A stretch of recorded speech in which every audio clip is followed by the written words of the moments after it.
हजरत ख्वाजा निज़ामुद्दीन महबूब इलाही रहमतुल्लाह अलैह के खलीफा थे हजरत अमीर खुसरो, बल्कि महबूब थे। कभी कभी खलीफे और महबूब में भी फ़र्क होता है, बल्कि महबूब थे हजरत अमीर खुसरो रहमतुल्लाह अलैह। तो बादशाह के वजीर थे।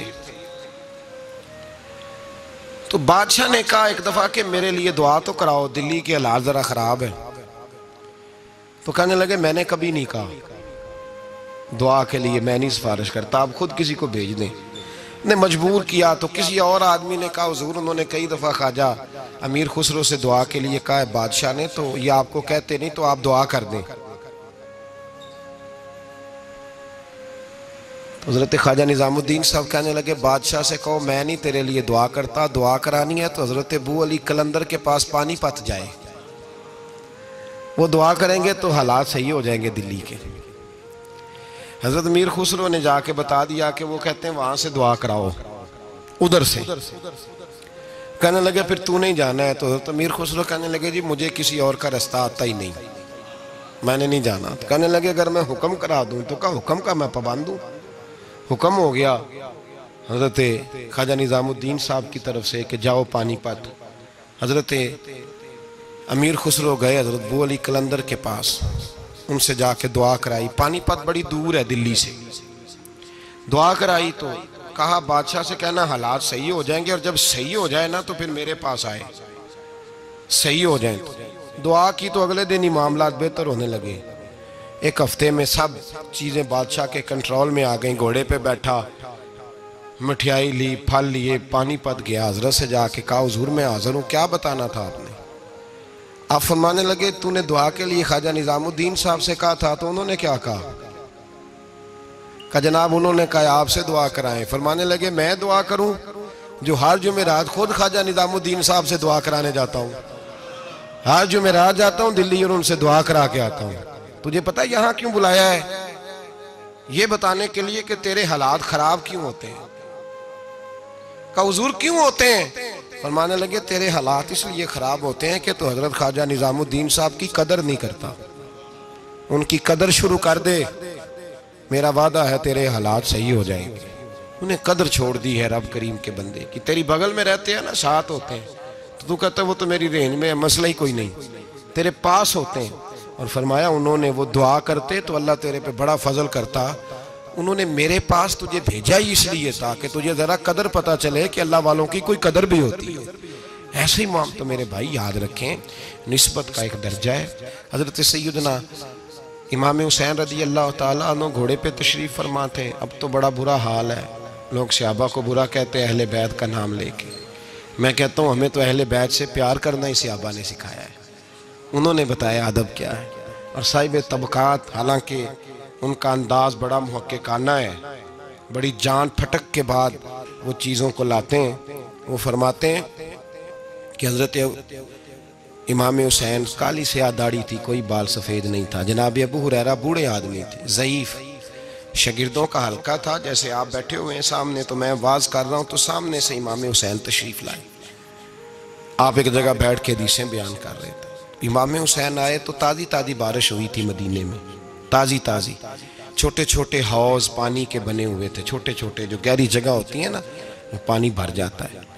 तो हज़रत इमाम हुसैन जैसे ही ज़मीन पे पैर रखा तो पानी के हौज़ में आपका पैर चला गया, कीचड़ लग गई। शागिर्दों और मुरीदों में से उठ के किसी की दस्तबोसी करना खासा मुश्किल होता है। हज़रत सैयदना अबू हुरैरा रज़ी अल्लाह ताला अन्हु देख रहे थे, जो इधर लोग बैठे थे वो नहीं देख रहे थे। हज़रत अबू हुरैरा देख रहे थे, वो उठे, दौड़े गए और फिर जाके अपने सर से पगड़ी खोली और फिर इमाम हुसैन का पैर जैसे ही साफ किया तो इमाम हुसैन ने पीछे किया, कहा हुजूर आप बूढ़े हैं, मैं जवान हूँ, तुम आप मेरे लिए इज्जत के काबिल है, मेरे नाना जान के आप गुलाम हैं, ये आप क्या कर रहे हैं? सैयदना अबू हुरैरा रज़ी अल्लाह ताला उन्होंने पैर छोड़ा नहीं, जोर से पकड़ लिया, रोने लगे, कहने लगे हुसैन तुझे नहीं देख रहा, मैं तो मोहम्मद अरबी की निस्बत को देख रहा हूँ। तो मेरे अजीज याद रखें इस बात को कि निस्बत एक हुसन है, निस्बत एक तवानाई है, निस्बत एक वकार है, निस्बत की कदर करें। अगर अहलुल्लाह की कोई औलाद है, हजरत उमर फारूक रज़ी अल्लाह ताला अन्हु सीधे सीधे 2 + 2 के कायल थे, कोई चक्कर ही नहीं। बस जो मानता है ठीक है, नहीं मानता तो डंडा मंगाओ, सीधी सीधी जिंदगी थी। लेकिन निस्बत पर, प्यार पर, खुलूस पर, वफा पर हजरत उमर का भी कोई समझौता नहीं। इमाम आज़म अबू हनीफा रहमतुल्लाह अलैह, इमाम साहब से सनद लेने के लिए लोग हजारों मील का सफर करते थे, हजारों मील का। अब तो प्राइमरी टीचर बेचारा जा रहा हो ना साइकिल पे, तो उसका शागिर्द लैंड क्रूजर पे गुजरता है तो कई दफा उस्ताद पे धुआं छोड़ जाती है उसकी गाड़ी, उसे पता ही नहीं कि कितनी कदर वाले मामलात हैं ये। हजरत सैयदना इमाम आज़म, लाखों लोग, करोड़ों लोग आज भी उनकी तकलीद करते हैं। इमाम साहब का कौल दुनिया में हुज्जत के तौर पे माना जाता है। आपके शागिर्द कहते एक बाग में बैठकर हम कुछ लिख रहे थे, बहुत सारी किताबें बिखरी हुई हैं चारों जानब। जब आदमी तहरीर करता है ना, जो मुसन्निफ किताबें लिखने वाले हैं, वो दंगल का समा होता है, इधर चीज बिखरी है, कोई इधर चीज बिखरी है, बड़े उनके मामलात सख्त हो जाते हैं। तो कहते हैं कि बड़ा बिखरा हुआ सामान था, हम एक बाग में बैठे थे, खुली फिजा में काम हो रहा था। तो बादों का शागिर्द भी बिठाए जाते हैं, हवाले ढूंढो तो बुखारी देख, तो मुस्लिम देख, बिठाए जाते हैं साथ। शागिर्द भी बैठे हुए थे। तो कहते हैं बच्चे बाहर गेंद से खेल रहे, एक गेंद आ गई बाग में, एक छोटा सा बच्चा गेंद लेने आया तो इमाम साहब उठ के खड़े हो गए, बच्चा गेंद लेके चला गया। अब बच्चे खेलते हैं तो कितनी ज्यादा दफा गेंद आएगी, फिर दोबारा वो गेंद आ गई, वही बच्चा फिर आया, शायद उसकी ड्यूटी ये थी। वो जब दोबारा आया तो इमाम आजम फिर खड़े हो गए, वो तीसरी दफा आया तो इमाम साहब फिर खड़े हो गए। अब शागिर्द बेचारे उकता गए कि हम इतनी मुश्किल से नोट सीधे करते हैं, बाबा उठता है तो किताबें फिर बिखर जाती। 3-4 दफा हुआ तो एक शागिर्द कहने लगे हुजूर बस भी करेंगे तो 100 दफा आएगा, तो आप बूढ़े आदमी हैं, घुटनों में दर्द भी, आप 100 दफा खड़े होंगे। तो इमाम साहब फरमाने लगे ये 1000 दफा भी आया तो मैं 1000 दफा खड़ा हो जाऊंगा। कहा क्यों? फरमाने लगे इसलिए कि ये मेरे उस्ताद का पोता है, ये मेरे उस्ताद का, ये उनका पोता है, तो मैंने वहां से खैर ली है, मैं उनकी नस्लों की भी ताबेदारी करूंगा। वो जितनी दफा आएंगे मैं उठ के, ये बेमुरव्वत सा जमाना है, बेकैफ सा, इसमें खुशकी ही खुशकी पाई जाती है। वो लोग जो बैठे हैं दरवाजों पर, देखे ना, नबी पाक सल्लल्लाहु अलैहि वसल्लम ने ये नहीं फरमाया कि मेरी फातिमा की बड़ी फजीलत है, ये तहज्जुद गुजार है। हजरत बीबी साहबा के लिए ये लफ्ज़ मेरे नबी पाक सल्लल्लाहु अलैहि वसल्लम ने कहीं नहीं बयान फरमाया कि मेरी बेटी कायमुल लाइल है, साइमुद दहर है, ये बहुत बड़ी आलिमा है, ये आपको नहीं मिलेंगी। हुजूर ने फरमाया बस मेरी बेटी है, अल फातिमा तो बिदात, इसका कमाल ये है कि ये मेरी और तुम्हारे लिए इतना काफी नहीं कि मोहम्मद अरबी की बेटी है सल्लल्लाहु अलैहि वसल्लम। फरमाया जिसने इससे प्यार किया उसने मुझसे प्यार किया, जिसने इससे बुग़्ज़ रखा उसने मुझसे बुग़्ज़ रखा। तो शर्फ़े नस्बत ये सूफिया ने कोई घड़ नहीं लिया नजरिया, ये कुरान का, हदीस का, सहाबा का बताया हुआ मामला है। कदर एक कीमती चीज का नाम है, कदर वाला फैज याब होता है, और जो बेकदर होता है ना उसका फैज सलब हो जाता है। जिसने समझ लिया ना कि फलां चीज मेरी रेंज में है, मैं जब चाहूं जैसा चाहूं वैसा हो जाएगा, वो गया। और जिसने कहा ना नहीं मैं तो साल के राह हूं, उसकी मेहरबानी तवज्जो कर देता, वो बच गया। अल्लाह कुरान मजीद में फरमाते हैं कि तुम अपने रब का इदराक नहीं कर सकते, तुम उसे कैद कर सकते, सोचों में आंखों में वो कैद हो सकता, उसे मानते जाओ, उसका कुर्ब तलाश करते जाओ, उसके रस्तों पे चलते जाओ, उसे काबू करने की कोशिश ना करना। ये जो काबू वाला मामला है ना ये ठीक नहीं, कदर करने वाले बच जाते हैं, कदर वाला फैज याब होता है, बेकदर नुकसान उठाता है। याद रखें कुरान मजीद फुरकान हमीद 15वां पारा उसका आखिरी हिस्सा 16वें पारे का इब्तदाई हिस्सा एक बड़ा मशहूर वाक़या है जनाब खिज़र अलैहिस्सलाम और हज़रत मूसा अलैहिस्सलाम का, बड़ा मारूफ है। किसी वक़्त मैं चाहता हूँ कि वो सारा वाक़या तफसील से अर्ज़ करूँ और इसी तरह की किसी नशिस्त में, ख़ास लोगों की नशिस्त में वो बात भी अर्ज़ करूँगा। लेकिन एक बात उनमें से ये थी कि हज़रत खिज़र अलैहिस्सलाम ने जनाब मूसा अलैहिस्सलाम से कहा था कि आप मेरे साथ सब्र नहीं कर सकेंगे, जो मैं कर रहा हूँ आपने इस तरह करना है कि मानते जाना है, तबसरा नहीं करना। और यही बड़ा मुश्किल काम है, सिर्फ मानते जाना ये मुश्किल काम है। एक जगह ऐसी आई कि जहाँ गांव था, हज़रत मूसा और जनाब खिज़र अलैहिस्सलाम पहुँचे तो बस्ती के लोगों ने न पानी पूछा, न खाना दिया, न बैठने को चारपाई दी, लेकिन हज़रत खिज़र सुबह से शुरू हुए और शाम तक एक दीवार बनाते रहे। दीवार गिर रही थी, उसको सीधा किया, बनाया, और जब दीवार को बना लिया तो हज़रत मूसा अलैहिस्सलाम कहने लगे, इतने खुश्क लोग थे कि उन्होंने पानी तक नहीं पूछा, तो आप सारा दिन काम करते रहे, क्या वजह थी? तो आपने फरमाया, तुम्हें कहा था ना तुम सब्र नहीं कर सकते, तुम नहीं सब्र कर सकते। तो फरमाया फिर बता दें। हज़रत मूसा अलैहिस्सलाम के सवाल पर जनाब खिज़र ने यह जवाब दिया कि इस दीवार के नीचे 2 यतीम बच्चों का ख़जाना है, अगर दीवार गिर जाती, ख़जाना ज़ाहिर हो जाता तो लोग वो खजाना उठा के ले जाते, इसलिए बनाई है। तो कहा कि बच्चे अभी तो उन्होंने कोई नेक अमल नहीं किया, तो ये जो अल्लाह का फजल हो रहा है किस वजह से हो रहा है? तो कुरान के 2 जुमले हैं, कहा वकाना अबूहुमा सालिहा, ये उन पर फजल इसलिए हो रहा है कि उनका बाप नेक आदमी था। वकाना अबूहुमा सालिहान, उनका बाप एक, वकाना अबूहुमा सालिहान, बाप उनका नेक था। काजी सनाउल्लाह साहब पानीपती रहमतुल्लाह अलैह फरमाते हैं, वो डायरेक्ट बाप नहीं था, दादा भी नहीं था, परदादा भी नहीं था, वो 7वीं नस्ल में जाके नेक था।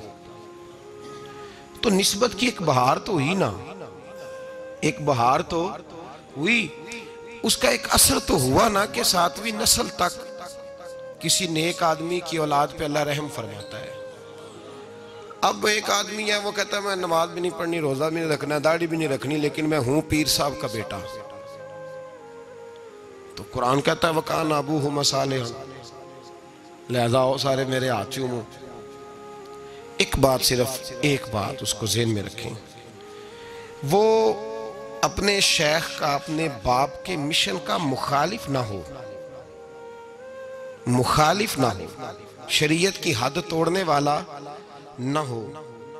बाकी अगर उसके अमाल में कोई कमी भी होगी तो हमें उसकी इज्जत करने का हुक्म है, हमें उसकी इज्जत करने का।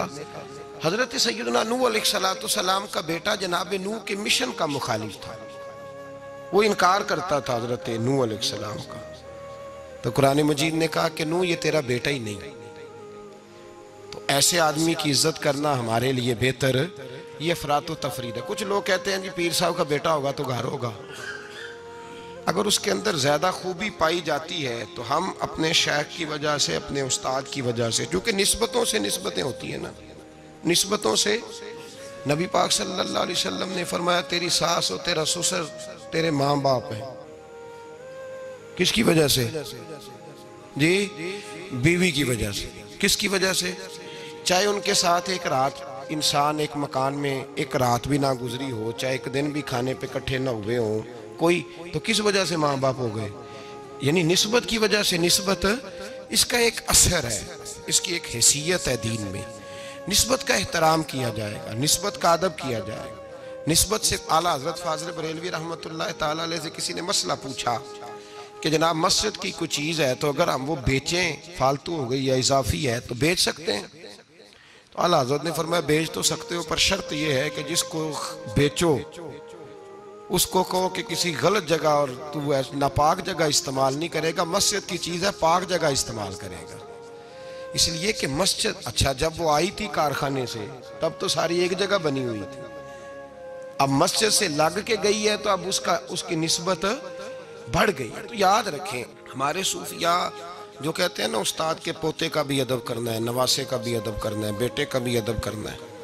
सिर्फ एक बात याद रखें, अगर वो मिशन का मुखालिफ है, उनकी तालीमात का मुखालिफ है, उनकी तालीमात पे चलता नहीं, तो फिर तो आप उससे एराज बरतेंगे। बल्कि यहाँ भी 2 बातें लिखी हमारे सूफिया ने, कहते हैं क्या कि मुखालफत नहीं करता लेकिन पूरा अमल भी नहीं करता। तो आप इस तरह करें, उसे रहनुमा ना माने लेकिन इज्जत उसकी भी करें।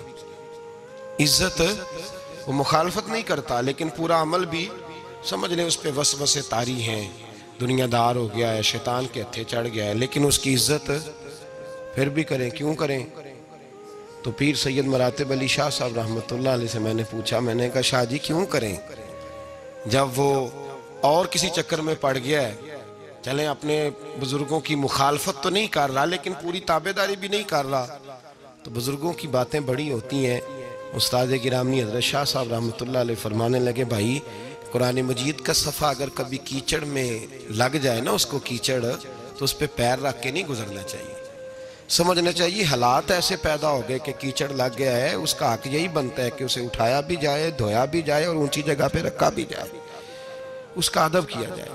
तो मेरे भाई याद रखें, अगर ऐसे लोग जो बुजुर्गों की औलाद हैं, अगर वो मुखालफत नहीं कर रहे, मिशन की मुखालफत, अगर वो मुखालफत नहीं कर रहे, फिर उनकी दो वसीयतें हैं। यहाँ तो वो पूरी ताबेदारी करें तो पूरे सलूट के हकदार है, फिर तो शेख का बेटा ही नहीं, वो शेख कहलाएगा। वो उसी मसनद पे उसे देखना चाहिए जिस मसनद पर अपने शेख को देखता था, इसलिए कि मेरे मुस्तफ़ा करीम सैयद आलम सल्लल्लाहु ताला अलैहि वसल्लम के प्यारे महबूब हैं मौला अली शेर खुदा रदी अल्लाह ताला अन्हु। तो हज़रत अली ने अपने बाद डायरेक्ट अपने बेटे को खिलाफत दी, इमाम हसन को बिठाया। तो लोग कहते हैं कि जिस वक़्त इमाम हसन उमूर खिलाफत चलाने के लिए बैठे, 6 महीने खिलाफत फरमाई है इमाम हसन ने भी। तो फरमाते हैं जब वो बोलते थे तो लगता था अपना अंदाज भूल गए हैं, मौला अली का अपना लिया है। उनका उठना बैठना चलना फिरना बिल्कुल ऐन हज़रत शेर खुदा की तरह था। तो अगर तो वो मिशन पे चल रहा है तो उस नज़र से देखें, और अगर नहीं भी चल रहा, मुखालफत नहीं कर रहा, तो फिर भी वो काबिल एहतराम और उसका एहतराम किया जाए।